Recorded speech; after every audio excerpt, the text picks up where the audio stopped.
sigue creciendo, pero como ver circunvoluciones, por eso el cerebro tiene esa manera como arrugadita, como con acantilados y subidas. Y eso es la razón por la que el cerebro es así. Ahora, entonces, si ustedes entienden este mecanismo de crecimiento del cráneo, pues el cerebro está pegado al cráneo, está muy cerca de él, porque el tamaño del cráneo es el que le confirió el tamaño del cerebro. Con el paso de los años, conforme vamos envejeciendo, el tamaño del cerebro va disminuyendo y entonces se abre un espacio entre el cráneo, entre el hueso y el cerebro, entre la masa encefálica. Sí. Y entonces las venas, principalmente las venas que están pegadas al hueso y que están en contacto con el cerebro, entonces se ponen de esta manera, se separan y entonces ya están libres. Entonces el movimiento del cerebro hace que las venas hagan esto. Y si hay una caída, un golpe, alguna de estas venas se rompe y entonces sangra. Entonces eso es un hematoma subdural. Eso es lo que pasa en los pacientes, y principalmente el cerebro en quien se hace chiquito, pues en pacientes mayores. Entonces, ese es el problema que se presentó, y es muy frecuente que se presente en gente mayor que tenga caídas. Entonces, eso es principalmente la causa por la que sucede un hematoma subdural, cuando una vena que está entre el cráneo y el cerebro se rompe. Pueden ser los hematomas agudos por una caída o pueden ser crónicos. Los crónicos es porque hubo una lesión menor en el cráneo, se puede romper una estructura chiquita, una vena chiquita, y entonces se hace un hematoma y que puede estar sangrando de manera crónica y puede estar sacando sangre, entonces va creciendo el hematoma poco a poco. Por ejemplo, los pacientes que tienen mayor riesgo también son pacientes que están tomando anticoagulantes porque tienen fibrilación auricular o porque tuvieron una trombosis venosa profunda. Son pacientes que tienen que estar tomando anticoagulantes orales, y entonces esos pacientes tienen obviamente un riesgo mayor de sangrar y ellos tienen riesgo de tener un hematoma subdural. Y es por eso que los pacientes adultos mayores de 65 años que están tomando anticoagulantes, que tienen datos de alteraciones neurológicas, hay que hacer estudios de imagen del cerebro para ver si tienen algún problema, para ver si tienen algún sangrado, porque pueden tener un hematoma subdural crónico que la gente no se dé cuenta, porque nada más está como desorientado, y es por eso que se tienen que hacer estudios de imagen dentro del protocolo de la enfermedad, por ejemplo, de Alzheimer, que ya platicamos aquí. Esa es una de las razones por las cuales se hace imagen, para descartar que el paciente tenga un hematoma subdural, y entonces se le drena el hematoma y el paciente se puede recuperar. Aproximadamente entre el 20 y el 30% de los pacientes que se les realiza un procedimiento, o incluso si el hematoma es muy chiquito y se les deja en reposo, medicamentos, esteroides y todo esto, el 20 al 30% se recuperan. La recuperación no es tan buena, recuperan una función parcial o total del cerebro.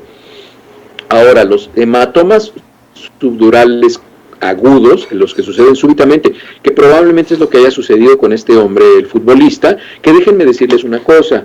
Él desafortunadamente tiene un problema de adicciones muy fuerte, tiene un problema de adicciones muy fuerte, y desafortunadamente la gente que utiliza drogas tiene un deterioro de la masa encefálica mucho más acelerado y más rápido se les hace chiquito el cerebro, es decir, el riesgo de que se presenten este tipo de complicaciones es mucho mayor. Entonces es por eso que probablemente esto haya sido lo que le haya pasado. Lo que quiero preguntar, doctor, si tenía algo que ver su adicción con es probable, es muy probable, porque él tenía una adicción y muy fuerte. El pobre hombre tenía adicción a lo que se le pusiera enfrente, ¿no? Entonces, desde comida, por eso estaba tremendamente obeso, drogas, alcohol, en fin. Entonces, ese tipo de personas tienen una atrofia cerebral mucho más acelerada, y pues se presenta a edades mucho mayores, porque un hematoma subdural de los muebles lo vemos en pacientes de 70, 80 años, entonces él no tiene esa edad, entonces es 60 cumplió recién, doctor, 60. No, 70 y 80 años son la edad a la que se presentan los hematomas subdurales. Él tiene 60 años, él está muy joven. Ajá, pues sí, pero como dicen en mi rancho, a ese pobre hombre lo corrieron sin aceite, con las llantas ponchadas y de su vida. Entonces, está muy maltratado ese pobre cuerpecito. Entonces, los hematomas subdurales agudos se presentan después de, por ejemplo, accidentes automovilísticos. Si el abuelito va en el coche y hay un accidente automovilístico, hay que estar muy pendiente de la función neurológica, porque puede presentar un hematoma subdural por el mecanismo que estamos platicando, o un golpe en la cabeza. O sea, darle un zape a un abuelito es bastante poco recomendable, ¿no? Hay que cuidarles mucho la cabeza, y es por eso, porque hay un espacio entre el cráneo y el cerebro, y la movilidad del cerebro es mucha, lo cual no es lo normal. Lo normal es que el cerebro esté pegado al hueso, porque el hueso es como un zapato a la medida, está hecho a la medida del cerebro funcional. Cuando el cerebro empieza a atrofiarse y a hacerse poco funcional, se abren esos espacios. Y el último riesgo es uno de los más frecuentes. Desafortunadamente, las personas adultos mayores se caen, o sea, las caídas son causa frecuente de hematomas subdurales. Pues se caen, se pegan en la cabeza, en las regaderas, en los baños, cuando van al baño a evacuar o a orinar, que pujan. Las personas mayores con mucha frecuencia tienen estreñimiento, entonces pujan. Al pujar les da algo que se llama reacción vagal, se marean, se les baja la presión. Cuando eso sucede, una persona mayor lo que tiene que hacer es quedarse sentada, recostarse si puede, o tirarse recostarse en el piso. No tienen que tratar de levantarse. Hay mucha gente que yo nunca he entendido eso. Hay gente que se siente mareada y tratan de caminar y de pararse. No, si estás mareado, acuéstate, porque dale chance a tu cuerpo que se recupere en 30 segundos, en un minuto tú vas a estar bien, pero si caminas tienes el riesgo de caerte. Entonces, bueno, eso es un factor muy importante. En los hematomas subdurales agudos, ellos se recuperan un poco más rápido, justamente porque como es algo súbito y se identifica rápido, se puede dar tratamiento. Y aquí sí hay series que dicen que el 50% de los pacientes se recuperan, y hay otras series que dicen que hasta el 90% de los pacientes se recuperan. Desde luego, son casos individuales. Recuerden, lo dijo Claude Bernard, no hay enfermedades, hay enfermos. Hay que ver la edad del paciente, la intensidad del trauma, enfermedades preexistentes en el paciente, y esto es lo que va a dar la gravedad del hematoma subdural. Ahora, los hematomas subdurales crónicos, que era de los que platicábamos antes, de los que se recuperan como el 20 o el 30%, por el largo tiempo de evolución, y porque muchas veces, como les decía, son pacientes que tienen una larga lista de enfermedades predisponentes o preexistentes. Normalmente estos son causados por un golpe menor o por un trauma menor. No sé, que estaba sacando algo, estaba cocinando algo y se pegó con la puerta de la cocina, con uno de los anaqueles que estaba abierto, y se dio un golpecito, se sobó y pasó. Y eso pasó hace 6, 8 meses. ¿Te acuerdas, abuelito, que hasta se te abrió y te salió sangre, y te dije si te llevaba al hospital y me dijiste que no, que te aguantabas, y entonces estaba? Bueno, pues de ahí puede empezar un hematoma crónico, y entonces con el paso del tiempo se hace el deterioro, y esa función neurológica que se puede haber perdido, solamente del 20 al 30% de los pacientes lo recuperan. Una cantidad importante de hematomas subdurales nunca llegamos, más o menos como el 40%, nunca llegamos a saber cuál fue el trauma original o si lo hubo. Puede ser simplemente que esa distancia entre el cerebro y el cráneo llegue a ser tan grande que se rompa una vena simplemente por el movimiento, ya ni siquiera por un golpe. Entonces el 40% de los pacientes no sabemos. Obviamente pues esto sucede pues en adultos mayores, como ya lo hemos platicado. Los síntomas de los pacientes, ¿qué síntomas tienen los pacientes? Los síntomas de los hematomas agudos, pues obviamente son pérdida del estado de alerta, se caen, se ponen inconscientes, pero los síntomas que se presentan habitualmente de un paciente en un hematoma subdural, más bien crónico o agudo, hecho crónico, en fin, son pacientes que tienen problemas para hablar, no hablan con claridad, se les arrastra la lengua, como dicen en mi pueblo, tienen pérdida del estado de la conciencia o caen en estado de coma. Pueden presentar convulsiones, son a personas mayores que nunca han tenido epilepsia ni convulsiones y de repente presentan una convulsión, puede ser porque tengan un hematoma subdural crónico. De hecho, el primer parte médico, doctor, de Maradona decía que o tenía anemia y que estaba estado depresivo, lo cual coincide con lo que nos dices plenamente, ¿no? Hasta que ya le hicieron los estudios y descubrieron el hematoma, ¿no, Doc? Exacto, porque en todo paciente que tiene deterioro neurológico, los estudios de imagen son el tercer paso. El primero es la historia clínica y el examen físico, el segundo son exámenes de laboratorio y el tercero son exámenes de imagen. Entonces, si llegamos a ese diagnóstico, pero no es el primero, ¿no? Es por eso que es muy importante que la gente no diga, pero es que como no lo hicieron en la tomografía o lo que la resonancia cuando llegó, es que no se hace en ese orden, se tiene que hacer, tenemos que ser muy ordenados en la medicina. Recuerden que lo más importante en la medicina es el diagnóstico, no el tratamiento. Ustedes van a caer en manos de algunos médicos o algunos prestadores de servicios de salud que lo que quieren es darles una pastilla o hacerles una cirugía para curarlos, pero nunca les van a decir cuál es el diagnóstico. Esa es la parte más difícil de la medicina, saber el diagnóstico. Entonces, otro de los síntomas que es muy vago y es muy general y prácticamente pues todos lo hemos tenido en algún momento de nuestra vida, es el adormecimiento de las manos o el adormecimiento de los pies. Lo que llamamos en medicina como parestesias distales, es decir, como que se nos duermen, sentimos hormigueo. Eso puede ser un síntoma de un hematoma. Si de repente un abuelito empieza a decir, ay, como que se me duerme esta mano, ay, se me está durmiendo esta parte de la cara, eso puede ser que tenga un hematoma en la parte del cerebro que corresponda a esa parte del cuerpo.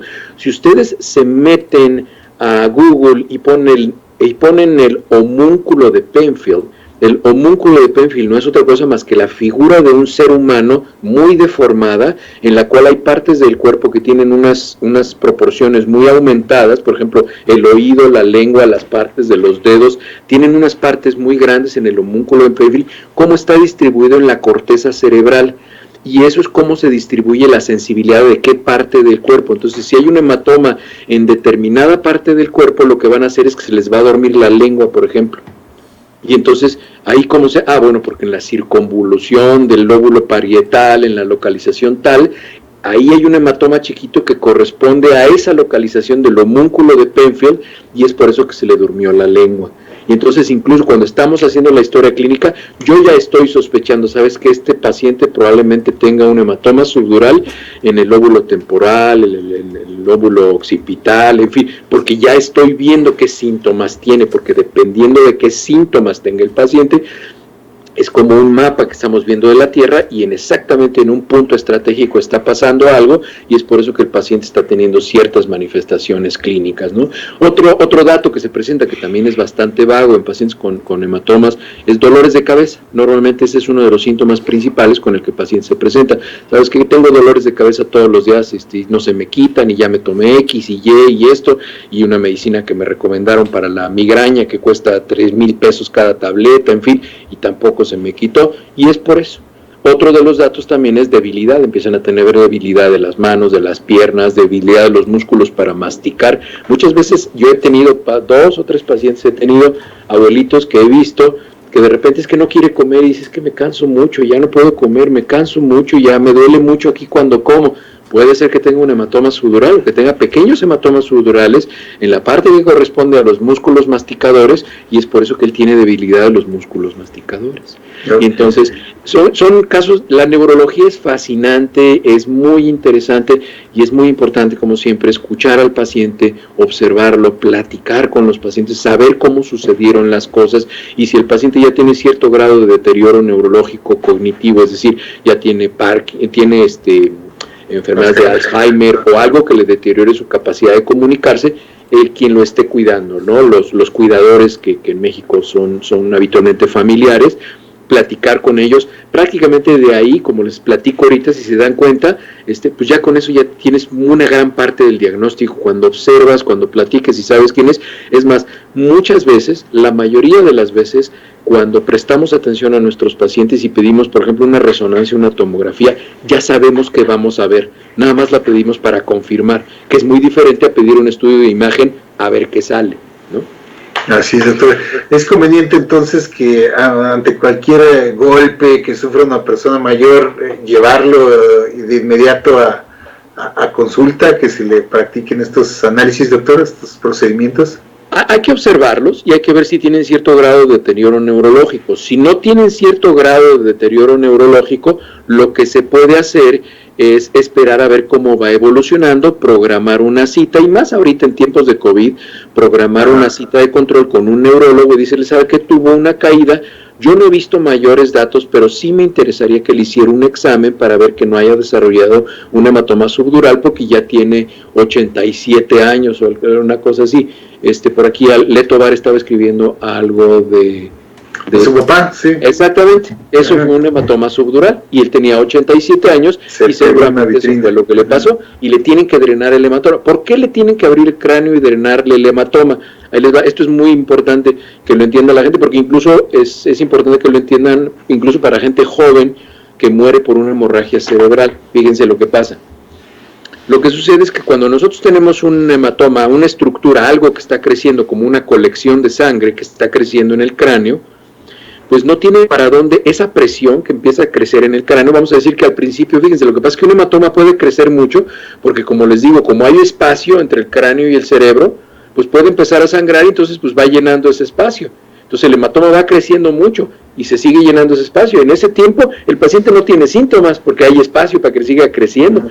Entonces ya que llega y topa con el cráneo, ahí es cuando el paciente empieza a tener síntomas, porque el hematoma sigue creciendo, y entonces el paciente empieza a tener alteraciones del estado de alerta, dolor de cabeza, puede tener pérdida de la conciencia, alteraciones visuales, en fin, empieza a tener muchos problemas.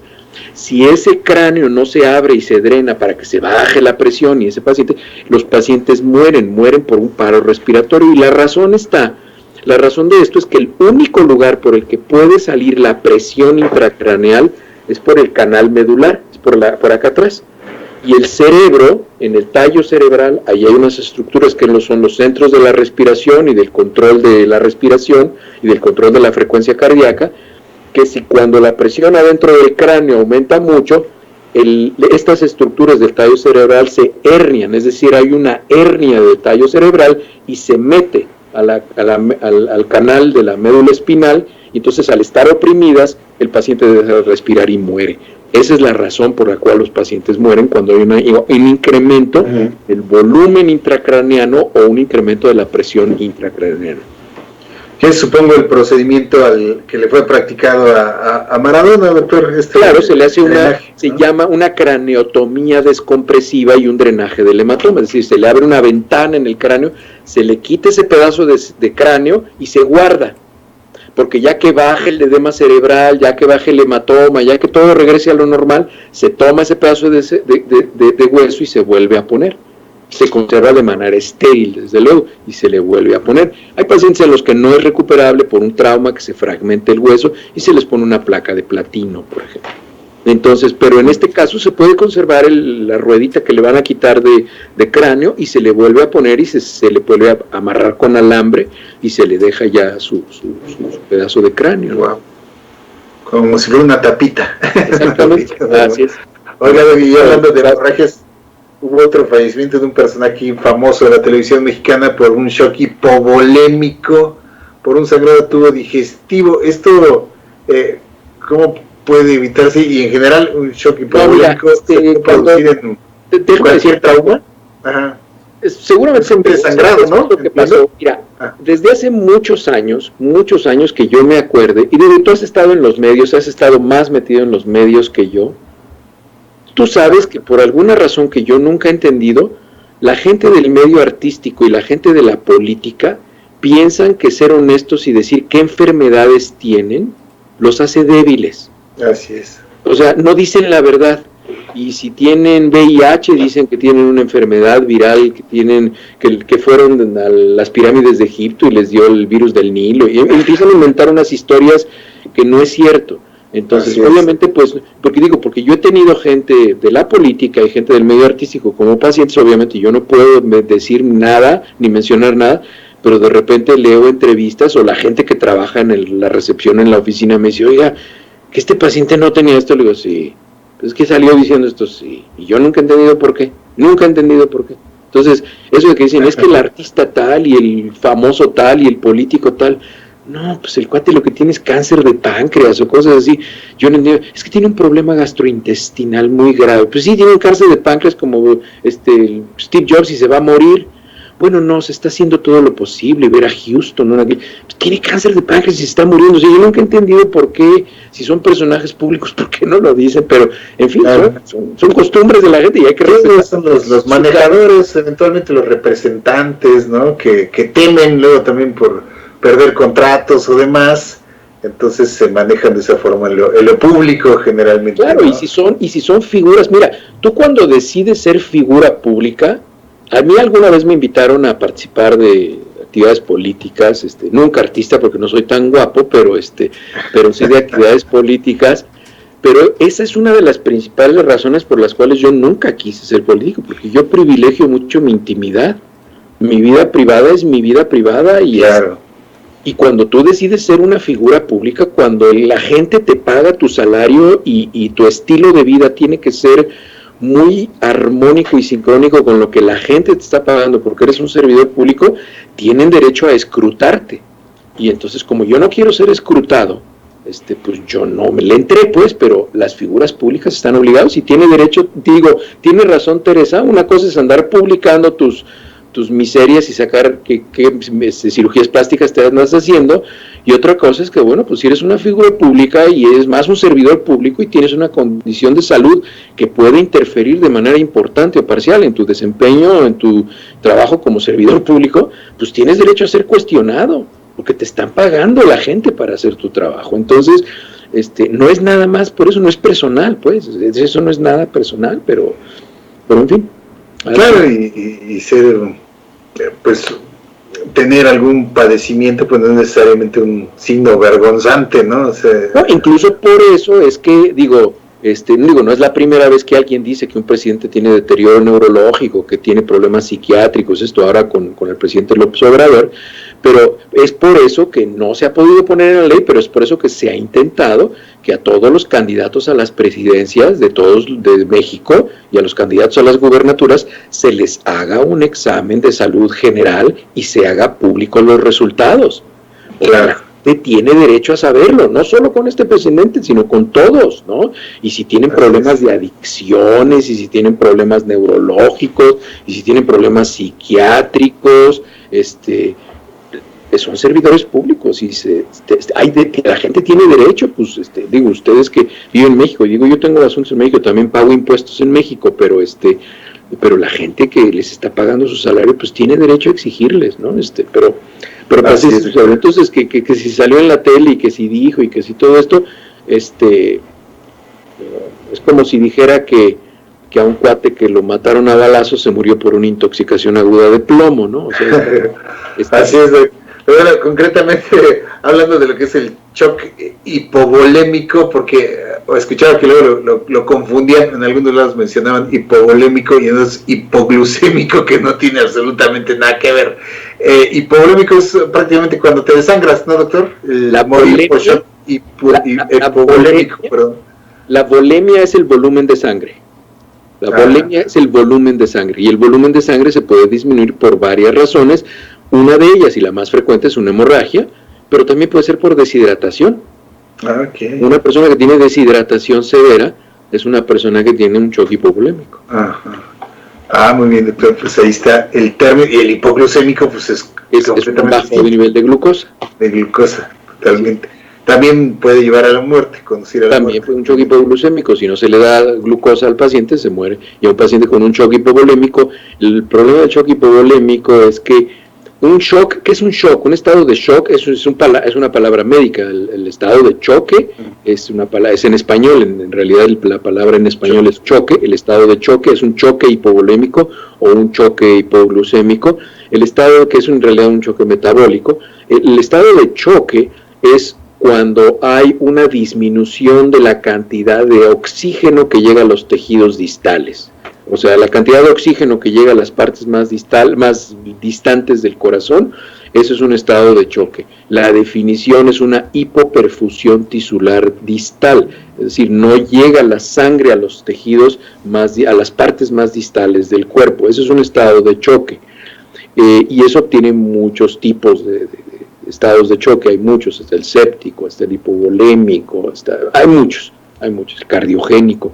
Entonces no es menester de esta conversación, pero sí es una incapacidad de la sangre. La función de la sangre, recuerden, la función de la sangre es transportar oxígeno y nutrientes. Entonces la sangre pierde esa capacidad, la circulación ya no tiene su función principal, y entonces es cuando se habla de un estado de choque.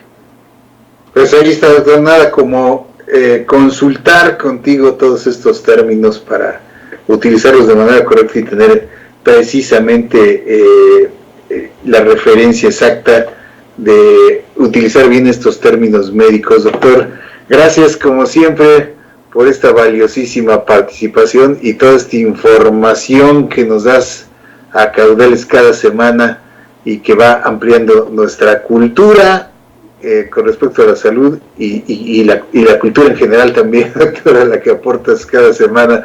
Te mandamos un abrazo, querido doctor. ¿Qué tal tu fin de semana? ¿Cómo pinta?